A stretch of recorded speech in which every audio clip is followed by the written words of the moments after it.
बिस्मिल्लाहिर्रहमानिर्रहीम। Students, welcome to the channel. Exercise 4.1 12th class math, question number 4 करेंगे। इसका question number 2 और 3 पिछले लेक्चर में हमने किया था।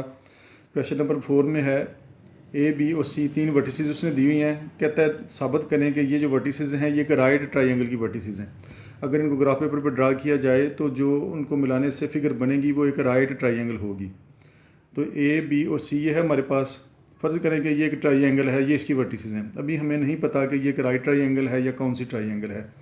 और इसका अगर ये राइट ट्राइंगल है तो इसका राइट एंगल ए पे बन रहा है, बी पे बन रहा है या सी पे बन रहा है। तो फ़र्ज़ करें कि ये ट्राइंगल है, हमने इसकी तीनों साइडों की लेंथ निकाल लेनी है। ए बी की लेंथ निकाल लेंगे और लेंथ इसी तरह से निकालेंगे डिस्टेंस फार्मूले से, जैसे पिछले क्वेश्चन में निकाली थी। फिर हम बी सी की लेंथ निकाल लेंगे और सी ए की लेंथ निकाल लेंगे। ए बी सी और सी ये तीन साइडें इसकी हैं और तीनों साइडें की लेंथ हम मालूम करेंगे। तो लेंथ मालूम करें इसकी ए बी की। इसको डिस्टेंस फार्मूला लगा दें, पिछले वाले जो हमने पढ़ा था। डिस्टेंस फार्मूले में क्या करते हैं, एक्स एक्स कोऑर्डिनेट्स को माइनस करते हैं और उनको स्क्वायर कर लेते हैं, बताया था आपको।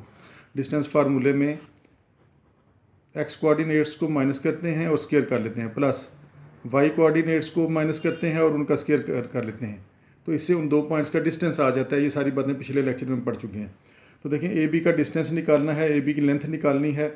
तो √3 माइनस 0 एक्स कोऑर्डिनेट्स, इसका एक्स कोऑर्डिनेट ये है, इसका ये है, ये हमारा x1 है, ये y1 है, ये x2 है, ये y2 है। इस तरह से इसको ज़हन में रखें। x2 minus x1 square, x2 ये है minus x1 square, x2 minus x1 square plus y2 minus 1 और माइनस 2 स्क्वायर। ये चीज़ आ गई। तो ए बी की लेंथ, ए बी का डिस्टेंस आ जाएगा हमारे पास। ए बी ये हो गया हमारे पास √3 का स्क्वायर है, तो √3 का स्क्वायर √रूट से स्क्वायर कट जाएगा, बाकी रह जाएगा हमारे पास 3 और ये बनेगा -3 का स्क्वायर आ गया +9। तो ये टोटल हो गया हमारे पास 12 यानी ए बी साइड की जो लेंथ है वो आई है हमारे पास √12। तो हमने इसको डिस्टेंस फार्मूला लगाया, एक्स एक्स कोऑर्डिनेट्स को माइनस किया और स्क्वायर कर लिया, प्लस करके वाई वाई कोऑर्डिनेट्स को माइनस किया आपस में और स्क्वायर कर लिया। इसकी तरतीब से कोई फ़र्क नहीं पड़ता, चाहे आप 0 माइनस √3 लिखें या √3 माइनस 0 लिखें। इसी तरह से एक और साइड की लेंथ निकाल ली, बी सी साइड की लेंथ निकाल लें, ए से बी निकाली, बी से सी निकाल लें। इनको माइनस करें एक्स एक्स कोऑर्डिनेट को, इसका एक्स कोऑर्डिनेट √3 है और सी का एक्स कोऑर्डिनेट 0 है, उनको माइनस किया और स्क्वायर कर लिया, प्लस वाई वाई कोऑर्डिनेट्स को आपस में माइनस किया, -1 इसको माइनस करना है तो दो माइनस हो गए, एक माइनस फार्मूले से आ जाएगा और एक माइनस इसका अपना साथ है, तो माइनस माइनस +2 हो जाएगा। ये बन जाएगी ये चीज़। एक्स एक्स कोऑर्डिनेट को माइनस किया और स्क्वायर कर लिया, प्लस वाई वाई कोऑर्डिनेट्स को माइनस किया और उसको स्क्वायर कर लिया। तो ये बना हमारे पास 3, क्योंकि स्क्वायर जो है √रूट से कट जाएगा, ये वाला इसको काट देगा और इधर आ जाएगा 2 - 1 1 का स्क्वायर 1 ही आता है। तो ये आ जाएगा 3 + 1 4 √रूट और 4 का जो √रूट है वो आ गया 2। बी सी साइड की लेंथ जो है ना वो 2 यूनिट्स आ गई है, 2 आ गई है वो। बाकी रह गया ए से बी निकाल लिया, बी से सी से ए। अब ये निकाल लें, सी ए साइड की भी लेंथ निकाल लें, इसको भी डिस्टेंस फार्मूला लगा दें। सी ए, ये सी है और ये ए है, एक्स एक्स कोऑर्डिनेट माइनस करेंगे, ये बन जाएगा 0 - 0 स्क्वायर, प्लस इन दोनों का वाई वाई कोऑर्डिनेट माइनस करेंगे तो 2 - +2 2 + 2 स्क्वायर। तो ये आ गया 0 + 4 स्क्वायर 16। तो सी ए का डिस्टेंस यानी सी ए साइड की लेंथ आ गई हमारे पास 16 √रूट यानी 4। देखें, तीनों साइडों की लेंथ जो है ना वो ये आई है हमारे पास। इसकी लेंथ आई है √12, ये 2 और ये 4। पैथागोरस थ्योरम जो है ना वो लगता है किसी भी राइट ट्राइंगल में। अगर तो ये वर्टिसेस हैं राइट ट्राइंगल की तो उनको इस शर्त को पूरा करना चाहिए कि पैथागोरस थ्योरम में क्या होता है, जो सबसे बड़ी साइड होती है उसका स्क्वायर यानी हाइपोटेन्यूज, सबसे बड़ी साइड हाइपोटेन्यूज होती है राइट ट्राइंगल में, पिछली क्लासेस में पढ़ा हुआ है। सबसे बड़ी साइड का स्क्वायर इक्वल होता है बाकी दोनों साइडों का स्क्वायर। बाकी दोनों साइडें, ये परपेंडिकुलर है और ये बेस है, ये परपेंडिकुलर है, ये हाइपोटेन्यूज है और ये बेस है। तो इसमें होता है कि सबसे बड़ी साइड का स्क्वायर इक्वल होता है बाकी दोनों साइडों के स्क्वायर के सम के। हाइपोटेन्यूज स्क्वायर इक्वल होता है perpendicular square plus base square. अगर ये तीनों वर्टिसेस इस शर्त को पूरा कर दें तो हम कहेंगे कि ये एक राइट ट्राइंगल बनाती है। अब इसमें देखिए हमें क्या चाहिए, तीनों साइडों का स्क्वायर चाहिए। जो तीनों साइडें हमने इसकी मालूम की हैं, इनको स्क्वायर कर लें और फिर देखते हैं कि ये राइट ट्राइंगल बनती है या नहीं बनती। इसको स्क्वायर किया दोनों साइडों पर तो ये √रूट से बाहर आ जाएगा। एक साइड की लेंथ का स्क्वायर ये आ गया है। इसको जब स्क्वायर करेंगे, बी सी साइड को स्क्वायर किया तो 2 का स्क्वायर 4 आ गया। इसको जब स्क्वायर करेंगे सी ए साइड को तो 4 का स्क्वायर 16 आ गया। अब देखिए हमारे पास 12 भी है, 4 भी है और 16 भी है। तो इसमें सबसे बड़ी जो साइड नज़र आ रही है हमें वो 16 है, ये 16 है, ये 12 है और ये 4। सबसे बड़ी साइड 16 है, यानी इसका मतलब शायद वो हाइपोटेन्यूज बन रहा है, ये 16 बन जाएगा। फिर बाकी दोनों साइडों का स्क्वायर हमने कर लिया, उसको सम करके देखें उनको सम करें दोनों को, बाकी दोनों साइडों को सम करें, वो भी 16 के इक्वल आता है, यानी वो इस शर्त को पूरा करते हैं। तो इसका मतलब है ये उसका सी ए का स्क्वायर, सी ए साइड का स्क्वायर, ये स्क्वायर भी है इसके ऊपर, सी ए साइड का स्क्वायर अगर किया जाए, ये जो किया हुआ है हमने सी ए साइड का स्क्वायर, ये इक्वल है बाकी दोनों साइडों के स्क्वायर के सम के, बाकी दोनों साइडों के स्क्वायर के सम के इक्वल है। तो इसका मतलब है कि ये तीनों वर्टिसेस एक राइट ट्राइंगल की हैं। तो और इसका राइट एंगल जो है वो देखें यहाँ पर बी आया है 2 दफ़ा, तो इसका मतलब है ये जो राइट ट्राइंगल है ना जिसकी ये वर्टिसेस हैं उसका राइट एंगल बी पे बनता है। यानी इस तरह से अगर हम इसको बनाएं तो ये इस तरह से बन जाएगी, ये ए होगा, ये बी होगा और ये सी होगा, ए बी सी। और बी पर 90 डिग्री का एंगल बनेगा, बाकी आप ए साइड को और सी साइड को जहाँ पर दिल करता है आप इसको प्लेस कर सकते हैं। तो हमने ये साबित करना था कि ये तीनों वर्टिसेस से एक राइट ट्राइंगल बनाई जा सकती है अगर हम इसको ग्राफ पेपर पर ड्रा करें। तो हमने तीनों साइडों की लेंथ निकाल ली, ए बी की लेंथ निकाल ली, बी सी की लेंथ निकाल ली, ए सी की लेंथ निकाल ली। किसी ट्राइंगल में 3 ही साइडें होती हैं और तीनों की लेंथ हमने निकाल ली है।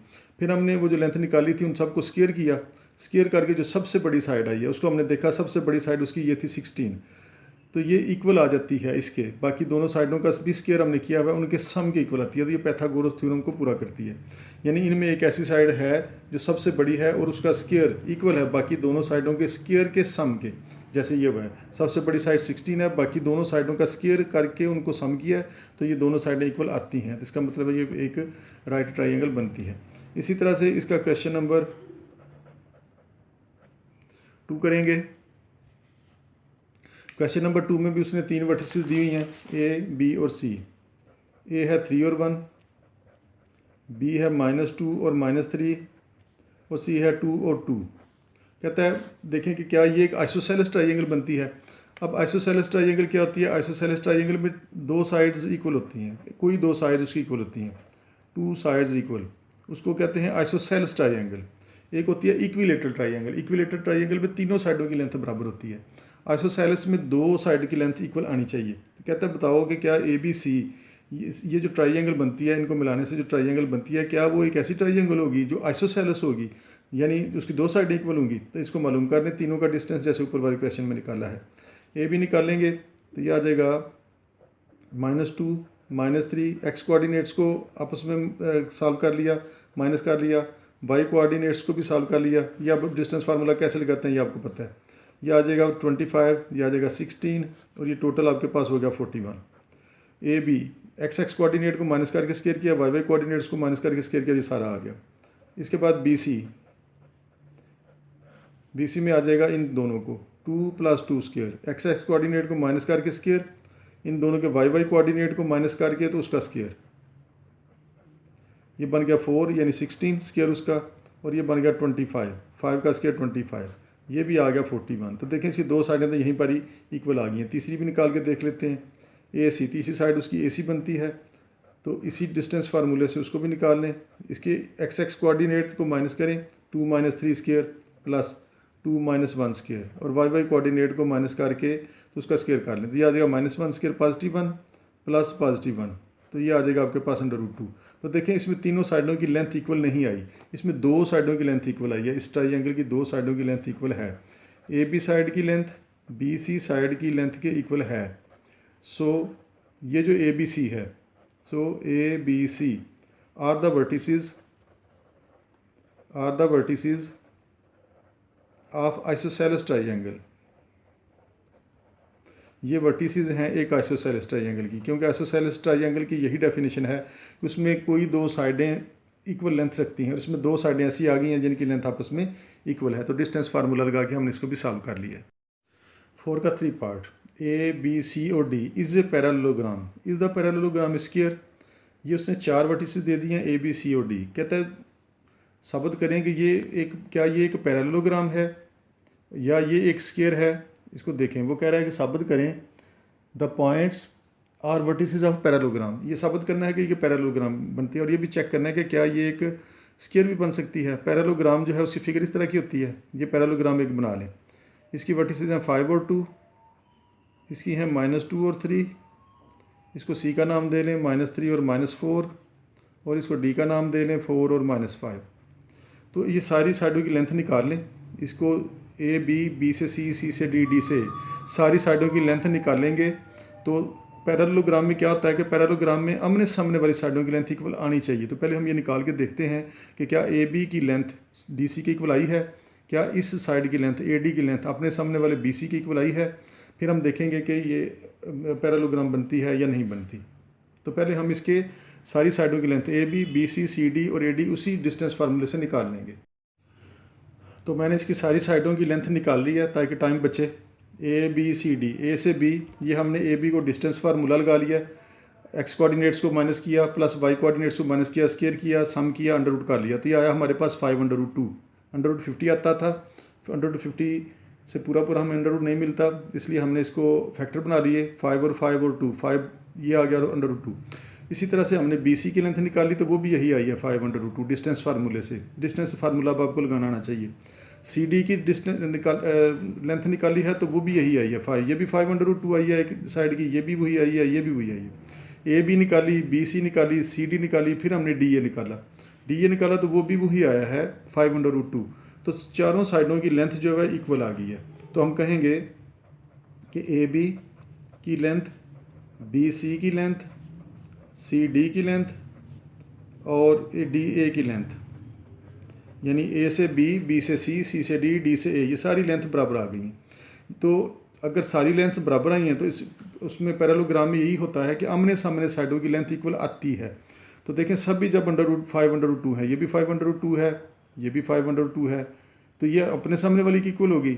ये भी 5/2 है, ये भी 5/2 है, तो ये अपने सामने वाले की इक्वल होगी। आमने सामने वाले साइड्स की लेंथ जो है वो इक्वल है, ये तो सारी इक्वल आ गई हैं। तो हम कहेंगे so A B C D is a parallelogram, कि ये ए बी सी डी जो है ये एक पैरेललोग्राम की वर्टिसेस हैं। यानी अगर हम ग्राफ पेपर लें और ग्राफ पेपर पर इनको ड्रा करें 5 2 ये सारे पॉइंट्स ड्रा करें, फिर हम इन पॉइंट्स को मिलाएं, तो जो फिगर हमें हासिल होगी वो एक पैरेललोग्राम ही होगी। इसके बाद इसके दूसरे पार्ट में ये कह रहा है कि क्या ये जो पैरेललोग्राम आपने बनाई है क्या ये एक स्केयर भी है।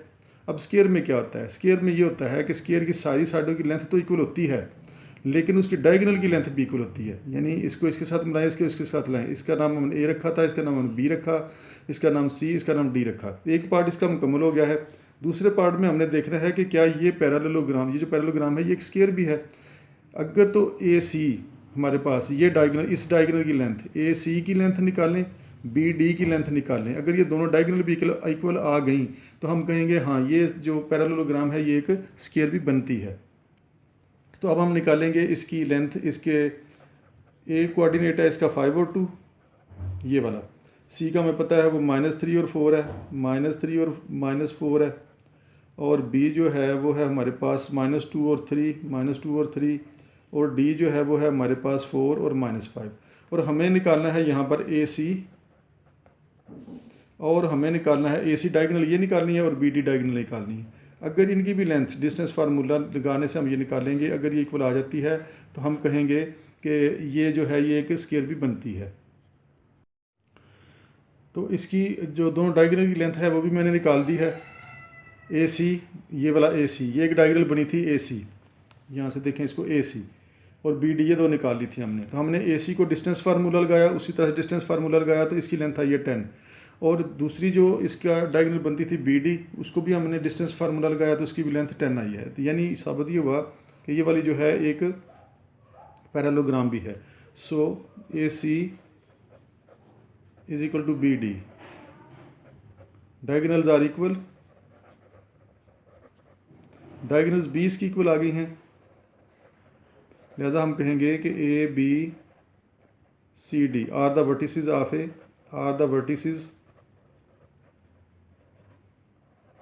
स्केयर, इससे एक स्केयर भी बनाई जा सकती है।